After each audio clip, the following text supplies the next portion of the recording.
Olá, paz e a graça de Deus a todos. Este é o programa Semear e hoje eu estou aqui com um convidado que ele é natural de Encantado, é marido da Jaqueline, pai do Marcelo, do Christian, da Marina, o nosso querido pastor Adriano César Vidal. Olá, pastor, tudo bem? Tudo bem, é uma honra, é um sentimento de gratidão muito grande, né, de receber esse convite, estar aqui nesse programa Semear. Né? Acredito já, né, coloco minhas orações para que cada vez seja um sucesso maior. Glória a Deus. Que a gente possa alcançar muitas vidas através da palavra de Deus, do Evangelho, e mostrando que a igreja, ela continua sendo um projeto de Deus, não mudou. Tudo para a honra e para a glória do nosso Senhor. Pastor, me fale um pouco sobre você, sobre a sua vinda para Montenegro. Eu vim para Montenegro em 1983, né, com 7 anos de idade. Não nasci num berço cristão. Nesse sentido, assim, não tenho familiares que são pastores, não tem nada disso. Né? Eu sempre fui uma pessoa que não tinha crença. Né? Eu não acreditava. As pessoas vinham tentando colocar alguma espécie de religião. Não, eu não me adaptava com isso. Mas eu sentia que tinha um vazio, uma situação muito complicada em mim, e eu não tinha resposta para isso. E esse vazio, ele chegou a um ponto de entrar em conflitos internos comigo mesmo, e muitas vezes, não foi uma nem duas, foi muitas vezes, tentei tirar minha própria vida. Então, eu já tinha esse histórico, né, de alguém que tem esse histórico de suicídio, né? Mas Deus estava te guardando. E as coisas foram acontecendo muito rápido, inclusive.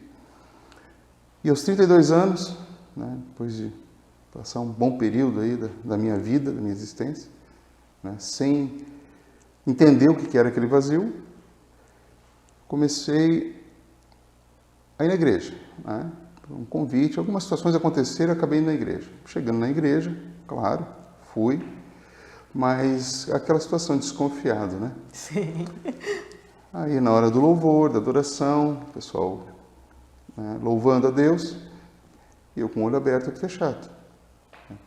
Totalmente fora do meu habitat, digamos assim. Começou a pregação do Evangelho. Só que foi bem interessante, porque a palavra que estava sendo ministrada, parecia que tinha alguém conversando comigo e relatando a minha história ali em poucos minutos.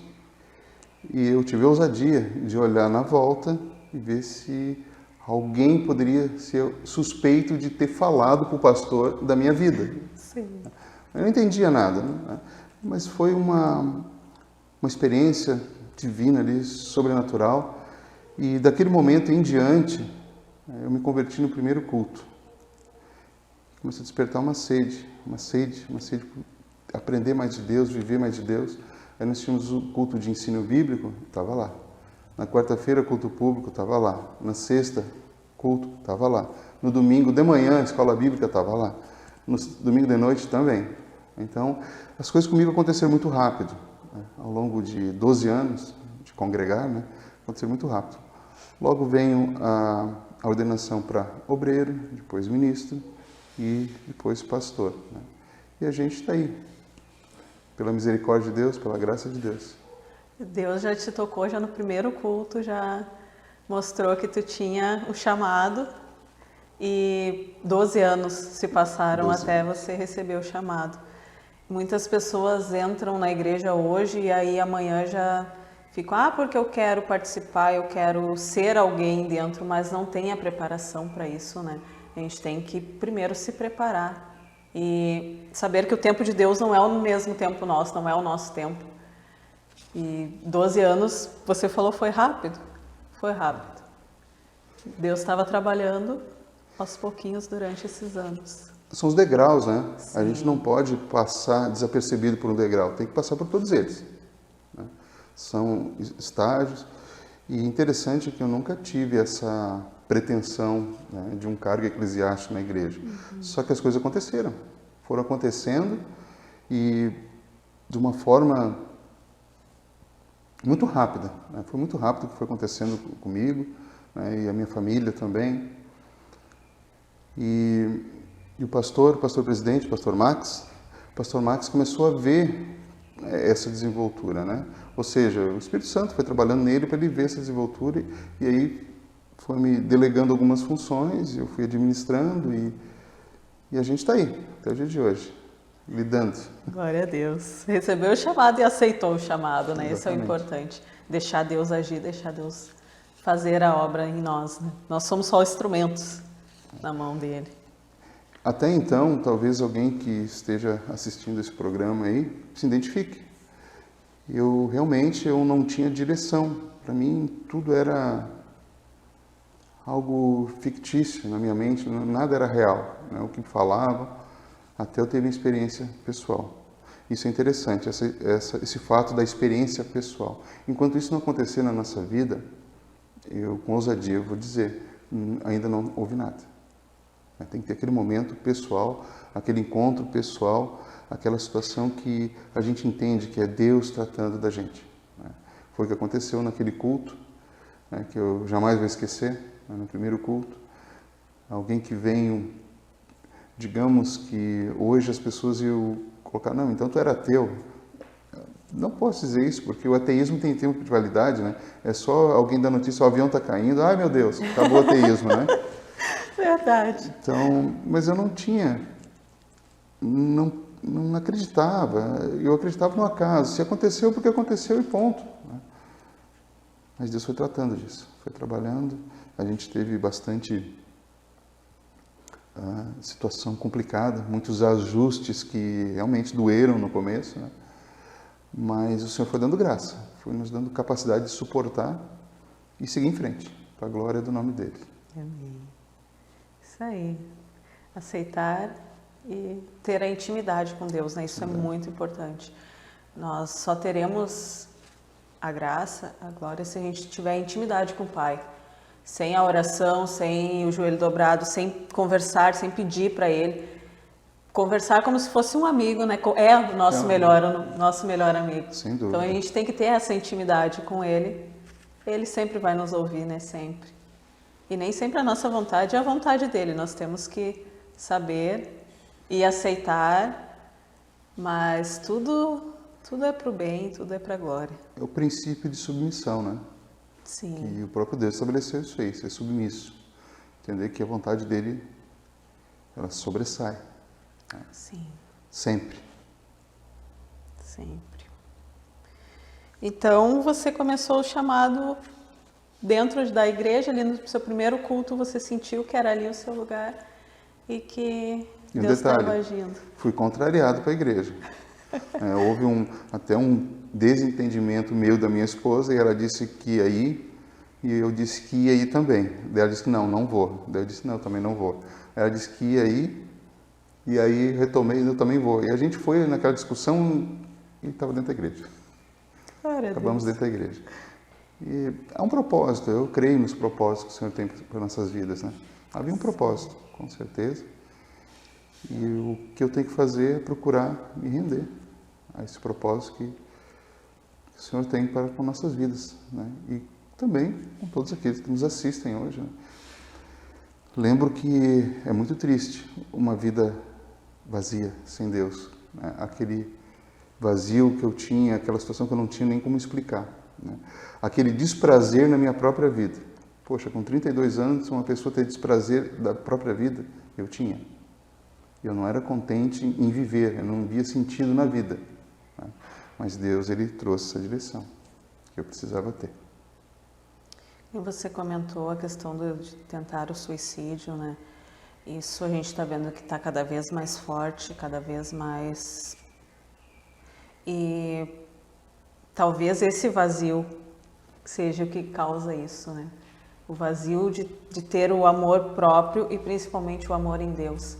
Saber que Ele está sempre conosco, sempre nos protegendo e que Ele nos dá o alívio, nos dá a alegria que o nosso coração precisa. Né? Exatamente, o escape necessário. E isso é muito importante, a gente precisa muito disso. A gente precisa muito ter essa intimidade, essa comunhão com Deus. Né? Porque todas as coisas vão passar. Né? O nosso trabalho, a nossa família, né? Tudo que nós temos, né? A roupa que a gente está usando, tudo vai passar. Né? Mas a palavra dele não. A palavra dele é eterna. E a gente precisa ter essa convicção, ter isso bem forte no nosso pensamento, para que as coisas realmente venham acontecer da forma que ele quer. Amém. E você é o presidente do Conselho de Pastores de Montenegro, né? Me fale um pouco sobre qual a função do Conselho, por que foi montado este Conselho? Sim. O primeiro presidente foi o pastor Lauri. O pastor Lauri, ele faleceu, cometido de Covid. Sim. E eu era vice-presidente na época. Então, não teve... Foi estendido o convite para os pastores, mas não houve alguém que quisesse montar uma chapa, alguma coisa. Então, continuei como presidente, reformulamos, né, a diretoria e estamos trabalhando. E na época da pandemia também a gente procurou ajudar no que foi possível. O foco principal é que a gente gere uma unidade entre as igrejas, né? O povo de Deus, ele tem que ser unido. Que é difícil. Porque é um entendimento de que quando se fala de unidade, se fala de igualdade. Não, são duas coisas distintas. Né? Igualdade é todos pensando no mesmo propósito. Aliás, unidade, né? E igualdade, se nós trabalhássemos todos iguaizinhos, como se fôssemos robozinhos, entende? Mas isso não é verdade. Né? Cada ministério tem seu chamado, tem sua visão, né? Tem a direção que Deus deu. E isso é honroso. Então, nós como conselho, a gente precisa auxiliar no que for possível, né? As igrejas. Sendo uma vez o conselho de pastores, nós temos que atender várias formas de liturgia. Tem o pessoal que vai ao mais extremo do pentecostal e o pessoal mais extremo da igreja tradicional. Então, todos eles têm que ser atendidos. Estamos aí para somar. A ideia do conselho é somar. Não tem outro interesse. Já foi mencionado e eu quero aproveitar essa oportunidade para falar. Sim.